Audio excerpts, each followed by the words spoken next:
Okay. And so, by the way, this steak, I didn't have the time today. Because I picked it up in the market today. Yeah. But if you can, leave it unwrapped on a plate in the fridge for 3-4 days before you cook it. It's gonna make all the difference. Why is that? Because the water evaporates from the steak, so it gets much more tender. I just had a sliver of this, and it is absolutely fantastic. The quality is really good. Smells pretty good too, Fred. Thanks. So then, what we do, we keep this for Freya because she's an amazing dog. Then we hide this dirt here. Let's hide that. Let's put the plate there. So we take a little bit of the leftover spice. Go over again. It's all about flavoring, isn't it? Yeah. And then we have this. What is it?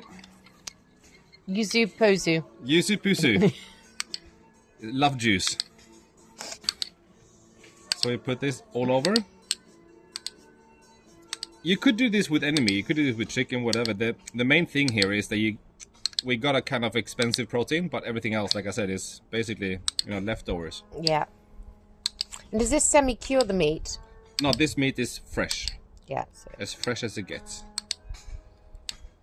I don't know why I'm being a bellend and doing it this way. I could have just poured it all over. But I'm, It's beautiful, baby. trying to be fancy.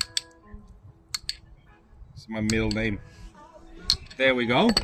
Now, let's go on with some rocket.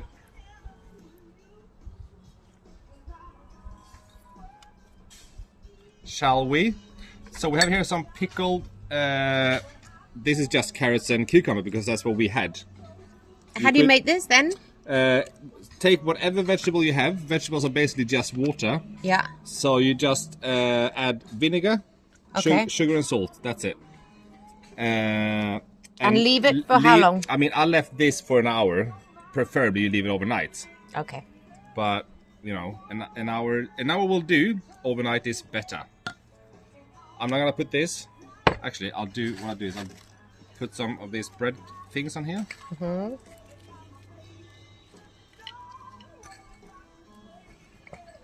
Crunch and more crunch. Some of the almonds. You need to have texture in a dish. Yeah. Otherwise, what's the fucking point? There we go. So that's our layer. Now what I'll do, we have some nice tomatoes here. Tomato rosa. This is tomato rosa. From Spain. This is from Spain. Just treat like that.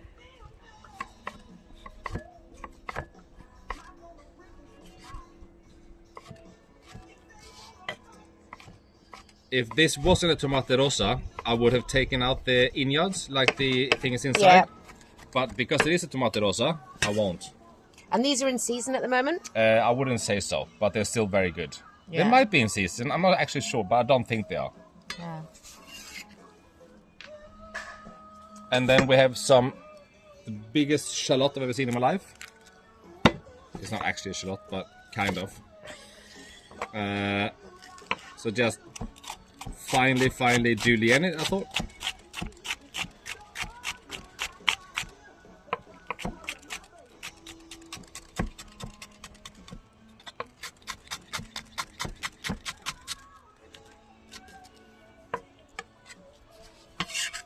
And then we take that.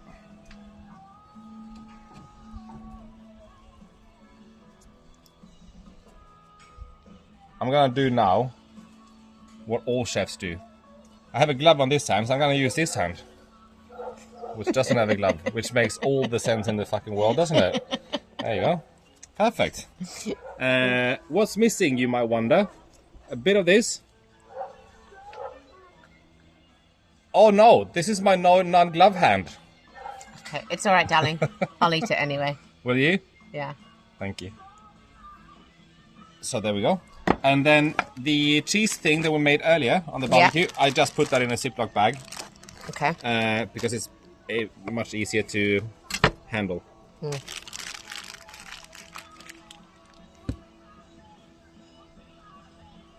And then we just go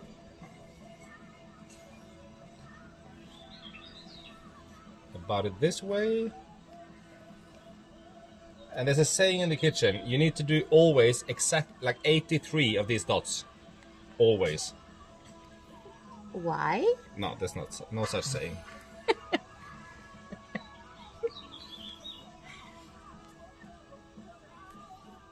You do. Does that look good? Yeah. Looks Yeah? like a proper pollock. Perfect. What's missing? I'll say a bit of green, no? Yes, I think So let's do some bit more chives.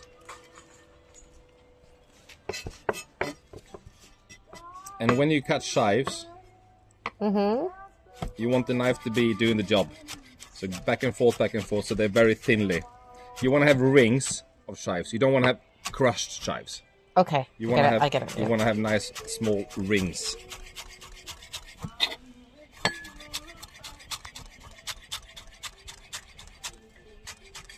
And you might think doesn't make a difference, and you'd be right. It doesn't really. It's attention But to detail, it's, yeah, isn't exactly. Make a few small things good, and that turns into excellency. Marco Pierre said that, not me. There you go. And I told Marco Pierre everything he knows. There you go. Let's hope he never hears that. Done!